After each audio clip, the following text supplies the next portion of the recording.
মাজুলীত আছোঁ মাজুলীৰ চাৰ্কিট হাউচ মই এটা বিশেষ কামত মাজুলীলৈ আহিছিলোঁ আহি লগ পালোঁ এছডিঅ' প্ৰণয় দত্ত বৰ্তমান তেওঁ চাৰ্কিট হাউচৰ চোফা এটাতে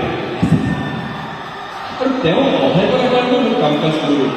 আগতীয়াকৈ হৈ গ'ল এতিয়া তেওঁ কামলৈ ওলাই গৈছে আৰু মই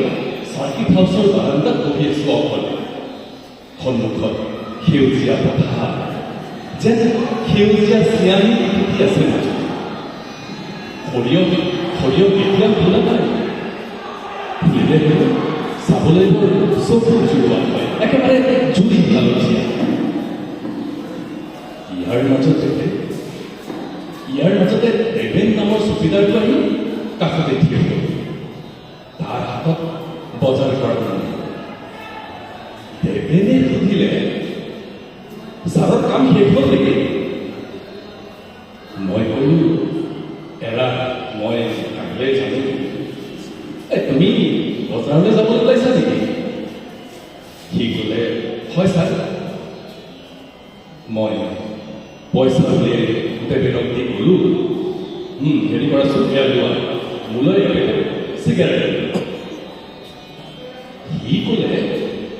ছাৰ অলপ দেৰি হ'বও পাৰে ফেৰি আহি হাতত লাগিলেহে চিগাৰেট পাম এৰা ইয়াত নিমাতী ঘাটৰ পৰা অহা ফেৰীৰ ওপৰতে নিৰ্ভৰ কৰে সকলো বেপাৰ বাণিজ্য মানে একেবাৰে কেৰাচিন তেলৰ পৰা চানাচুৰ ওলাব মই আকৌ বাৰান্দাত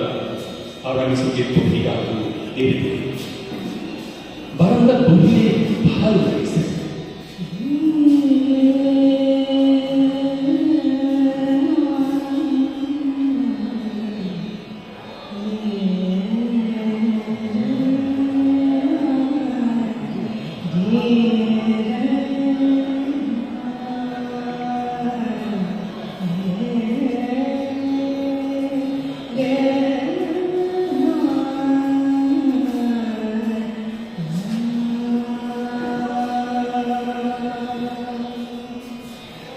কাতি মাহৰ দুপৰীয়া আকাশত অকণকৈ মেঘ গোট খাইছে শংখ শুভ্ৰ মেঘপুঞ্জ মেঘদূত সেই মেঘ দেখা দিয়া মোৰ তন্ত্ৰামোহন নীৰৱে ৰোৱা নিৰীক্ষণ নকাৰ্য কালিদাস বা কালিদাস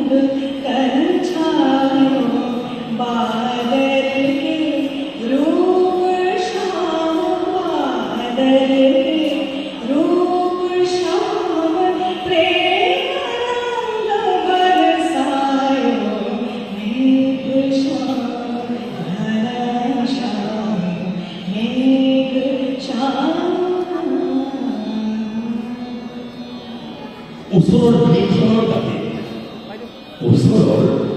বিলখনৰ দাঁতিত বগা টুপলি কেইটামান ঘূৰি আছে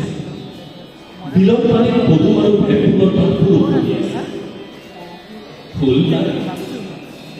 ওচৰৰে সোণাৰুজোপাৰ ডালত দুটা শামুক থকা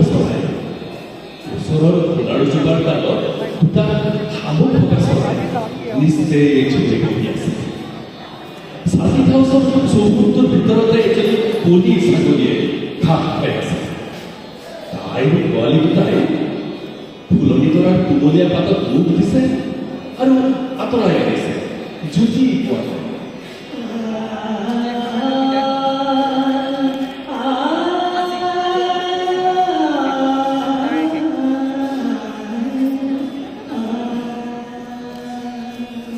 মই তেনেদৰে পঢ়ি আছোঁ পঢ়িবলৈতো একো নাই শুনিব একো নাই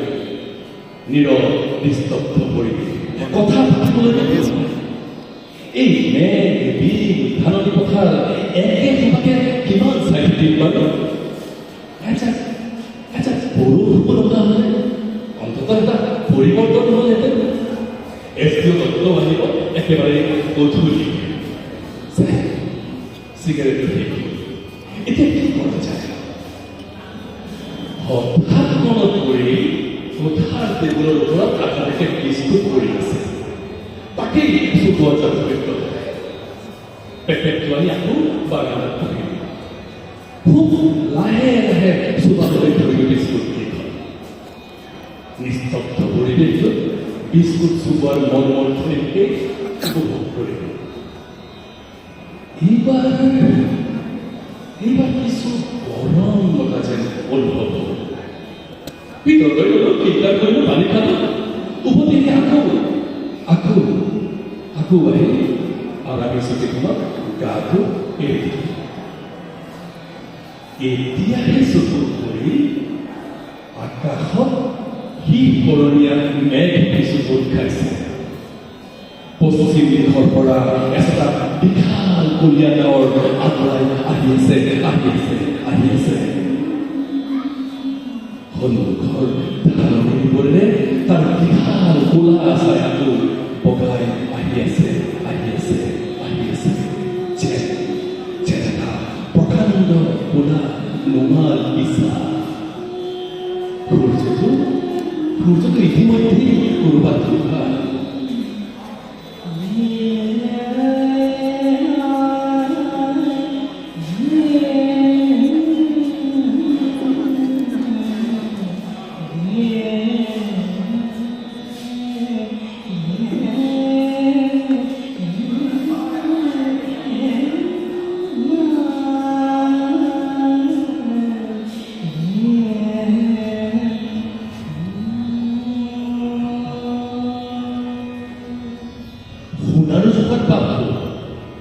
সোণাৰু জোপাৰ পাতবোৰ পিপিলাই কঁপিছে এচাটি শীতল বতাহ বিলখনৰ পানীত দৌৰা হাত এডাল লৈ দুটা বগলীৰ টনা জোৰা চলিছে ধাননি তৰাৰ ওপৰত সেউজীয়া ঢৌৱে ভেলা কৰি আছে এটা গা মন জোৰ কৰা গোট আনি নাকত লাগি অপভ্ৰ ধান বন্য পুষ্প আৰু নৈ নদীয়ে ফেলেকা মাটিৰ এটা মিশ্ৰিত গুণ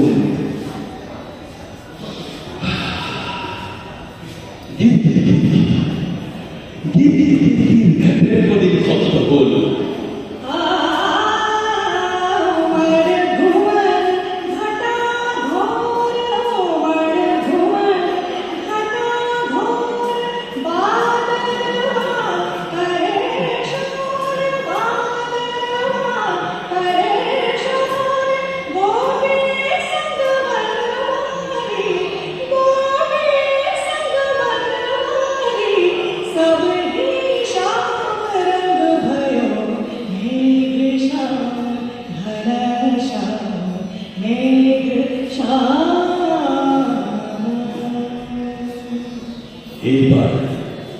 এইবাৰ মই এজাক শুদ্ধ প্ৰভাৱিত বৰষুণৰ গোন্ধ পালোঁ লাহে লাহে সমগ্ৰ অঞ্চল মেঘৰ ছায়াবৃত হৈ পৰিল আনন্দিত হ'ল বতাহ বিজুলী ঢেৰেকণিৰে সকলে উৎসাহিত হ'ল সশব্দ হ'ল আকাশ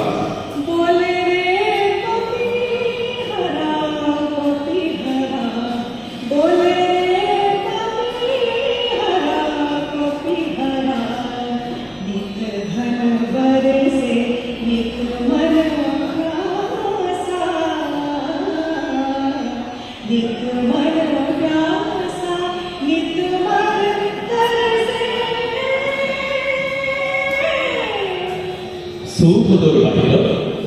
এটা গামৰি পোৱালীয়ে নেজ দাঙি দৌৰ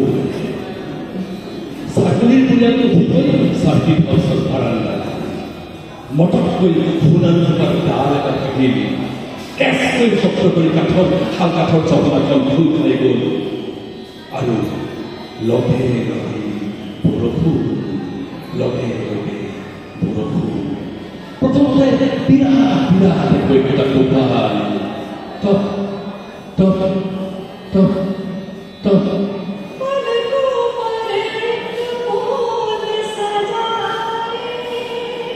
চাৰ্কিট হাউচৰ টিনপাতৰ ওপৰত পৰি এটা সুমধুৰ শব্দ হ'ল টিন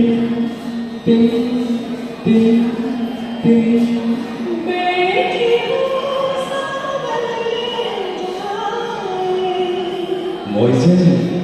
মই যেন এই শব্দটোকে শুনিবলৈ বহু সময় ধৰি অপেক্ষা কৰি আছিলোঁ টক টক টিন টিন টক টক টিন টিন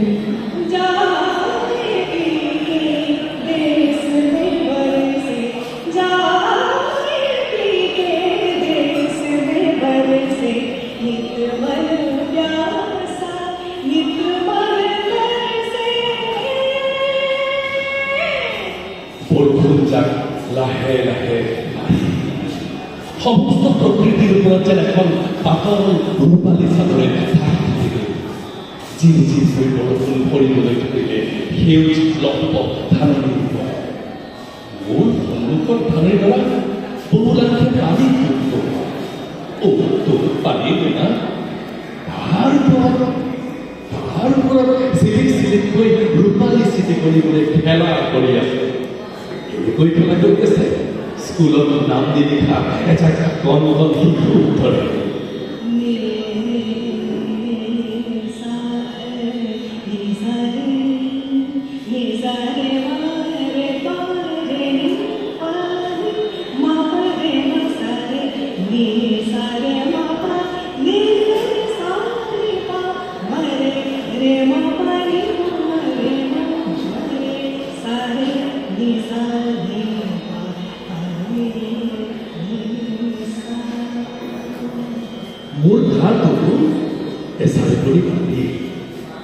মোৰ গাটো এচাৰি কৰি পঢ়ি কিন্তু উঠি যাবলৈ মন নকৰোঁ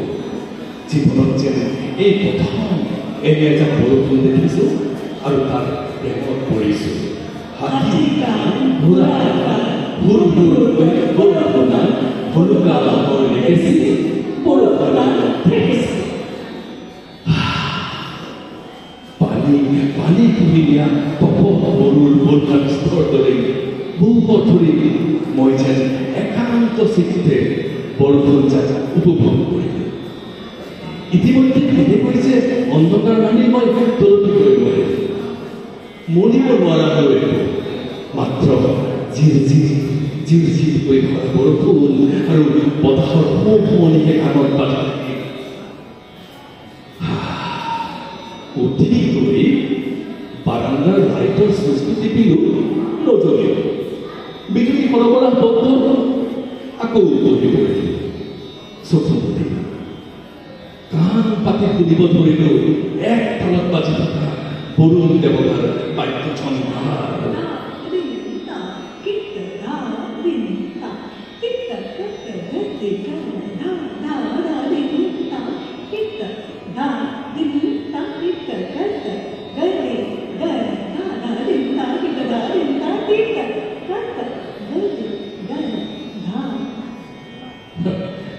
ইমান বৰ যেনে আছিলোঁ নাজানো হঠাৎ কাষতে এটা গল হেকাৰি শুনা পালোঁ চকু মেলিলোঁ একো নেদেখি অন্ধকাৰ সুধিলোঁ কোন দেৱেন নেকি নহয় মই গলগলীয়া স্বৰত এটা উত্তৰ আহিল মই মন কৰিলোঁ নহয় মই অনুমান কৰিলোঁ অন্ধকাৰত যেন কোনোবাই ছাতি মেলি থিয় হৈ আছে মই সুধিলোঁ কাক বিচাৰিছে এছ.ডি.অ' চাহাব নাই নেকি মই ক'লোঁ নাই অলপ টকা শিকা বিচাৰি আহিছিলোঁ যোৱাবাৰ গানৰ সময়ত মই তেওঁৰ কাৰণে খাটিছিলোঁ আগন্তুকে ক'লে মই ক'লোঁ হেৰি কৰক তেওঁ আহিব হৈছে আপুনি অকণমান অপেক্ষা কৰক নাই নোৱাৰিব বহুদূৰ যাবলৈ লাগিব বাৰু আহক এই বুলি কৈ আগন্তুক ক'তো যাবলৈ ওলা মই ক'লো হেৰি আপোনাৰ পৰিচয় কিবা নহ'লে দত্ত আহিলে ক'ব লাগিব মানুহজন ৰ'ল অন্ধকাৰতে খচখচৰি কিবা এটা উলিয়াই আৰু মোৰ পিনে আগুৱাই দি ক'লে এইখনতে মোৰ ঠিকনা লিখা আছে মই হাত পাতিলোঁ এখন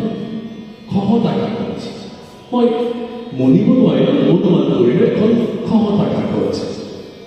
কাগজখন জেপত সোমোৱাই থলোঁ দত্ত আহিলে দিব লাগিব আৰু মানুহজন ইতিমধ্যে অন্ধকাৰত মিলি গৈছে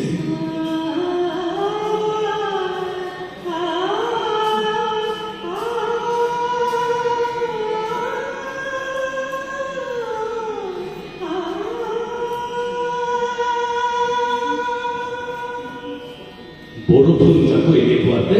হাম কাটি আহিল মই কোঠাৰ ভিতৰলৈ গৈ মমবাতি এডাল জ্বলালোঁ আৰু বিচনাত বাগৰ দিলোঁ ভাগৰ লাগিছিল টোপনিয়ে আহিছিল দত্তই গাত ধৰি যোগাৰ দিয়াতে ভগৱানকৈ সাৰ পালোঁ দত্তই মোৰ বিচনাখনত আৰামকৈ বহি সুধিলে কি কৰিলে দিনটো তেনেকুৱাতে দেৱে আহি পালে চিগাৰেট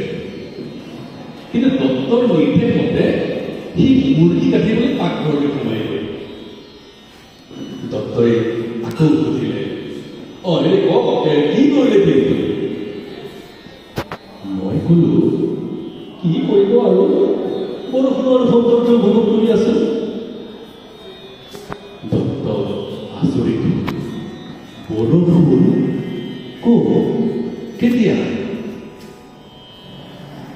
মই ক'লো কিয় দুপৰীয়াৰ পৰাইতো ভীষণ বৰষুণ দত্তই ভেকভেকাই হাঁহিলে ক'লে মানে আপুনি সপোন তপন কিয় দেখিছিল নেকি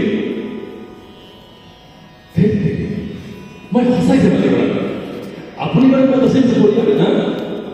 মই প্ৰশ্ন কৰিলোঁ দত্তই ক'লে আৰে এইকাৰণেতো কৈছোঁ আপুনি সপোন তপন দেখা নাইতো মই পুৱাৰে পৰা অফিচত আছোঁ আৰু আমাৰ অফিচ ইয়াৰ পৰা 1 খৰ্গ নহ'ব বৰষুণ হ'লে মই গম নাপাম দত্তই আকৌ হাঁহিবলৈ ধৰিলে মই কিছু অপ্ৰস্তুত দত্তই ধেমালি কৰা নাইতো মই এবাৰ ভৱিষ্যতে বৰষুণ জাকৰ বৰ্ণনা দিলোঁ সোণাৰৰ ডাল ভগা কথা ক'লোঁ বাৰান্দাত ছাগলীৰ পৰিয়ালটোৱে আশ্ৰয় লোৱাৰ কথা ক'লোঁ বতাহত কাঠৰ কেইখন কেঁচকৈ খুলি যোৱাৰ কথা ক'লোঁ নেট লাগে ডাঙৰীটোৱে দৌৰ মৰাৰ কথা ক'লোঁ দত্তই কিন্তু হাঁহিলে আৰু হাঁহিলে তাৰ পাছত হাঁহিয়ে ক'লে আচ্ছা আপুনি কোৱামতে যদি কলহৰ কাণে থকা বৰষুণ দিছিলে তেনেহ'লেতো বাহিৰত পানী ডোঙা বান্ধি থকাৰ কথা কি কয় মই ক'লো নিশ্চয় আছে দত্তই এইবাৰ মোলৈ সন্দেহজনকভাৱে চালে আৰু ক'লে তেনেহ'লে বলকচোন বাৰু বাহিৰলৈ যাওঁ চাওঁ দুয়ো আহি বাহিৰ পালোঁ আৰে তৰা ভৰা শুষ্ক বনপল্লৱ শুকান ঘাঁহ দত্তই ওপৰলৈ চাই আহিলে আৰু হাতৰ টৰ্চটো ভৰিৰ তললৈ মাৰি পঠিয়ালে হয় শুকান ঘাঁহ ধূলিৰ কম দত্তই কৰিলে কি ফুলনিৰ পৰা গছ এডালৰ পৰা অকণমান পাত ছিঙি আনিলে আৰু মোক দেখুৱালে পাতৰ ওপৰতো শুকান ধূলিৰ তলত দত্তই এইফালে চাৰ্কি কাছৰ শিলৰ ওপৰত টৰ্চ মাৰি দেখুৱালে সেউজীয়া শিলৰ ওপৰত তাতো ধূলিৰ তলত দত্তই মাত দিলে হ'ল মই দুখী ভাৱেৰে ক'লো কিন্তু সোণৰ জোপাত ডাল এটা ভাঙিছিল আৰে বতাহতো ভাঙিব পাৰে চোৱাৰ জানো প্ৰয়োজন আছে এনেতে চৌহদৰ বাহিৰে কোনোবা এটাই গুণগুণাই গান গাই যোৱা দেখি তৎকৈ চিঞৰিলে, ঐ কোনো হেল্ল'। সিফালৰ পৰা এটা কৰ্কশ মাত আহিল। কৰ্কশ মাতৰ উত্তৰ আহিল, মই এছ.ডি.অ. চাহাব। ঐ কোন মই ঠেলাৱালা অনন্ত কামান। ঐ আজি এইপিনে বৰষুণ দিছিল কিয়? কি কয় এছ.ডি.অ. চাহাবে? হাঁহি হাঁহি ঠেলাৱালা অনন্ত কামান আঁতৰি গ'ল। এইবাৰ দত্তই দেৱে মাতিলে। পাকঘৰৰ পৰা সি দৌৰি আহিল। সিও একেই উত্তৰকে দিলে, বৰষুণ আজি ক'ত কেতিয়া নাইতো। দত্তই ক'লে, বাদ দিয়ক সপোন দেখিছিল চাগে, হয় কেতিয়াবা তেনেকুৱা হয়ে, ব'ল। এই বুলি দত্তই কোঠালৈ গৈছে। আৰু মই জীয়াই আছো নে মৰিলো তাকেই ভাবি দত্তৰ পিছে পিছে কোঠালৈ সোমালো। মই আকৌ এবাৰ দুপৰীয়াটো মনত পেলাবলৈ চেষ্টা কৰিম। আকাশ থকা কলীয়া মেঘৰ আচ্ছাদন, ধাৰাসাৰ বৃষ্টি, নৃত্যৰতা পৃথিৱী, নৃত্যৰতা প্ৰকৃতি, এইবোৰ যাতে মিছা আছিল। প্ৰায় 10 বজাত আমাৰ ভাত পানী খোৱা হৈ গ'ল। দেৱেনে হাতত জ্বলা মম এডাল লৈ দত্তক তেওঁৰ কোঠালৈ লৈ গ'ল। আজি লাইট আহি গৈছে। ময়ো কাপোৰ কানি সলালো। তাৰ পাছত মম এডাল লৈ ড্ৰেছিং টেবুলৰ সন্মুখত, আইনাখনৰ সন্মুখত থিয় নিজকে সংকীৰ্ণভাৱে এবাৰ নিৰীক্ষণ কৰিলো। এই যে আইনাৰ সন্মুখতেই মই মানুহটো, এই মানুহটো সঁচাটো হঠাৎ মনত পৰিল, সেই মানুহজন হয় এজন মানুহ আহিছে। বৰষুণৰ মাজতেই দত্তক বিচাৰি এজন মানুহ আহিছে। তেওঁৰ হাতত এটা ছাতি আছে। বৰষুণৰ মাজত তেওঁ ছাতি লৈ আহিছে। তেওঁ জানিব বৰষুণৰ কথা। য়েছ, তেওঁ জানিব বৰষুণৰ কথা। এতিয়া তেওঁ এখন ঠিকনা থকা কাগজ দি গৈছিল। ক'ত থলো মই সেই ঠিকনা লিখা কাগজখন? মই সেইখন বিচাৰিব লাগিব। তেওঁ জানিব বৰষুণৰ কথা। কিন্তু বৰষুণ যদি হৈছিল, যদি দবাকেইটা বৰষুণে হৈছিলে, তেনেহ'লে বাহিৰত ইমান শুকান কিয়? যি হওক, এতিয়া মোক ঠিকনা থকা কাগজটো চাব লাগে। মনত পৰিছে মই ক'ত থৈছিলোঁ? পেণ্টৰ চেপা। ৰক্ষা মই লগে লগে একে কাণে আলনাৰ পৰা পেণ্টটো উলিয়াই হাতখন সোমোৱাই দিলোঁ চেপা। ৰক্ষা আছে, ঠিকনা লিখা কাগজখন আছে। মই কাগজখন উলিয়াই আনিলোঁ। কিন্তু লগে লগে আচৰিত হ'লো মই। এটা গোল আহি মোৰ কাষত লাগিল আৰু দেখিলোঁ কাগজ নহয়, এইখিলা পদুম পাত, দুভাজ কৰা, অপংক ধান, বন্য পুষ্প আৰু নৈপৰীয়া সেৰেকা মাটি মিশ্ৰিত এটা গোল আহি মোৰ নাকত লাগিল। লাহেকৈ মই পদুমৰ পাতখিলা ভাজ কৰি চালোঁ। মন কৰিলোঁ পাতখিলাৰ বুকুত কাঠিৰ আচলতে সুন্দৰ আখৰেৰে এটা শব্দ লিখা আছে। এটাই মাত্ৰ শব্দ লিখা আছে, বৰষুণৱালা।